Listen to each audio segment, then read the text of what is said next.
Speaking of firsthand, cool, let's get the word from the White House firsthand from Kellyanne Conway, who joins us from the North Lawn. Kellyanne, good morning to you. Hey, Kellyanne. Good morning. Hi. Hey, thanks for joining us today on Fox and Friends. The other channels apparently are freaking out about President Trump's revoking President Obama's transgender bathroom guidelines. Can you explain from the White House point of view why this is a victory for states' rights? This is all about states' rights. The president believes in federalism, and he thinks each state has the right to decide what is best with respect to this particular issue. And I know going forward, the president wants states to determine it. But what in the argument, I saw that apparently the language in the Obama executive order was a little vague when it came to how it exactly pertains to Title IX. And going forward, they're going to let the states decide on a case-by-case basis what to do, right? That's correct. And if you look at the publicly released statement by Attorney General Jeff Sessions, he's made clear that we need more judicial analysis on this particular issue. But this is very consistent with a president who has promised to bring power back to the states. That which is not reserved to the federal government belongs to the states. Okay. Kellyanne, the mainstream media is also covering something else quite heavily this morning, these liberal town hall protests for mostly Republican members of Congress. Some are even going so far as suggesting these are Republicans dissatisfied with President Trump, which when you look at the actual evidence of who these many professional protesters are, just seems absurd. Set the record straight, if you would, about what you're seeing at these so-called town halls. Well, I think it's a combination of people. Some people are upset with an election result they didn't see coming, and the fact that this president, a man of action and impact, is actually keeping his promises at a very fast clip early in his administration. Nobody should be surprised that President Trump is doing exactly what he said he would do. I know Washington's not accustomed to that. I frankly think the country's not accustomed to having presidential leadership of that sort. But this is what he promised to do, and this is what he's acting on in very quick fashion, like brilliant businessmen do. Secondly, you see people who, are concerned about the swiftness of change, and I think that you've got some members heeding that call and taking their questions. I just don't hear a lot of solutions. That's what concerns me. Protesting is covered under the First Amendment. That's all fine. But come up with your own solutions. The Democratic National Committee has been without a permanent chair for 7 months. The opposition party is exactly that these days. They bellyache and moan and complain about most things, but I haven't heard any solutions. It's just like Hillary Clinton in the campaign. What was her message, let alone her positive message? Donald Trump bad, I'm not Donald Trump. That's not a message, that's a screed. And so if you listen to these folks, some of them are echoing and articulating fears that are unfounded and are not going to be realized by this president. He said he will repeal and replace Obamacare. Why? Because we want it to be more patient-centric. You have counties in this country that have one provider.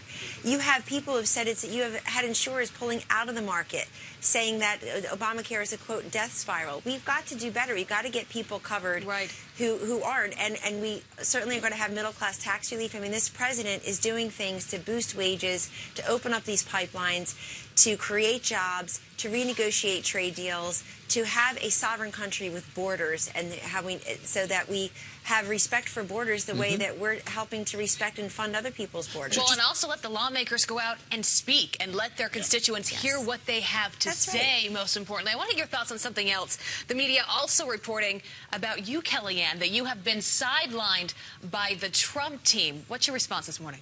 Well, here I am.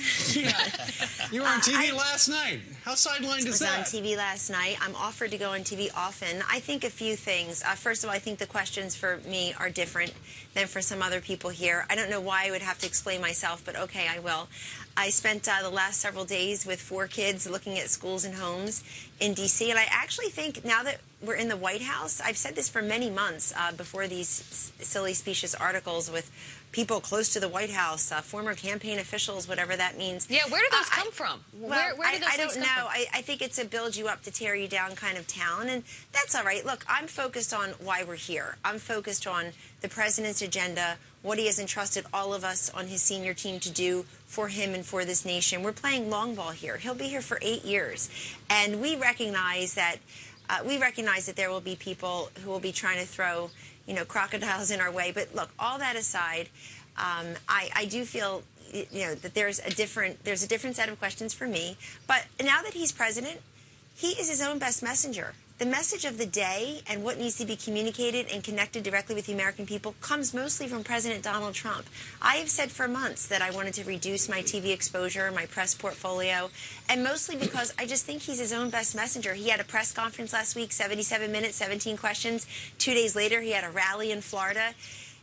Sean Spicer is our press secretary. I'm not. He does the daily briefing, and he gaggles with the press, as does his press shop. So there are many different ways that we're communicating with the public, but I recognize that if I'm on TV, other people aren't, and so maybe folks on the outside would like that, but I also can't worry about it because he's the president, and we are here to impact people's lives. You have to really keep our eye on the ball. You know, this country, for 24 consecutive years, gave its presidents 2 terms. This country decided that with Presidents Clinton, George W. Bush, and President Obama, 4 years is not enough for them to execute and deliver on their vision. 4 weeks certainly is not enough time for folks to judge the accomplishments of this presidency. Well, I tell you what, he's gotten so much done in the last 4 weeks with the executive orders, and we know much more is to come. It's interesting, some of our producers, Kellyanne, have been monitoring the other channels, and when they refer to, at least in one case where they were talking about the speakers at CPAC, which is going on today, going forward down in our nation's capital area, they refer to the speakers as fringe. You know, are the... Well, I'm the opening speaker, but okay. And Donald and President Trump and Vice President Pence will be there. Well, look, this is what I'm saying. It doesn't sound very fringy to me, just saying. It's actually the majority party. Let's just review. We have the presidency, the vice presidency, most of the governorships. Almost 1,000 state legislative seats went Democratic to Republican under the 8 years of President Obama. That's not called coincidence. That's called causation. And then, of course, we have majorities in the House and Senate. This country has decided it wants action, not gridlock. And this is the man for the time. And I think that President Trump shows a real realignment of the movement as well. And you'll see that at CPAC. He will have a hero's welcome tomorrow at 10 a.m. Eastern when he speaks. And some of the rest of us in the administration are speaking as well. And the reason is he, like many of these young people, are outside of government. And they're not particularly enamored with politics, but they believe in public policy, and they think in encroaching and overreaching federal government, whether it comes to religious liberty and regulations, taxation, government-run health care.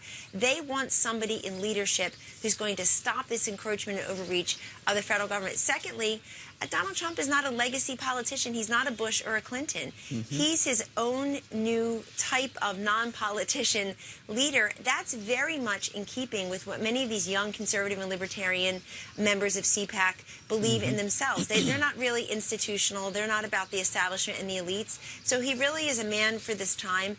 I was there last night sitting with Fox News' Sean Hannity for an interview, and the energy in the room, CPAC hadn't even officially started, but the energy in the room, the excitement people have about solutions and specifics, you can't deny it. It's very exciting. You contrast that to the DNC chair race where they can't come to a consensus. They have no real message. They're just the opposition party, the party of no. I feel really good about where our party and the movement are, but most importantly, where this White House is. Kellyanne, we only have a moment left. Beyond CPAC, and we know what the next executive order is going to be on immigration, but can you give us a preview beyond that with the executive orders and the energy they've given? Can you give us a sense of what might be next? Well, there are a number of things in the pipeline, actually, that are being discussed and vetted by our legal team. And so I won't get ahead of the president in talking about those, particularly since he has his joint session to Congress on Tuesday night, which is very exciting, otherwise known as the State of the Union when it's not your first term. Excuse me, first year, your first term. But so I won't get ahead of the president, but I would remind everyone, all you have to look at are all of his promises, because he's a non-politician, so they're not really promises, they're vision and plans. And you've seen already everything from pipelines to getting out of TPP to loosening those regulations on the coal miners, the manufacturers. Today he'll be meeting with other manufacturing CEOs. He's still talking about cybersecurity. I mean, pick a card, any card. I think people just aren't really accustomed to this, and they're getting used to it. And so you'll see a number of executive orders coming forward, and you'll see the president at that joint session talk about the legislative solutions that he'll be working on with Congress. Obviously, repealing and replacing Obamacare, tax relief, infrastructure. Some big ones.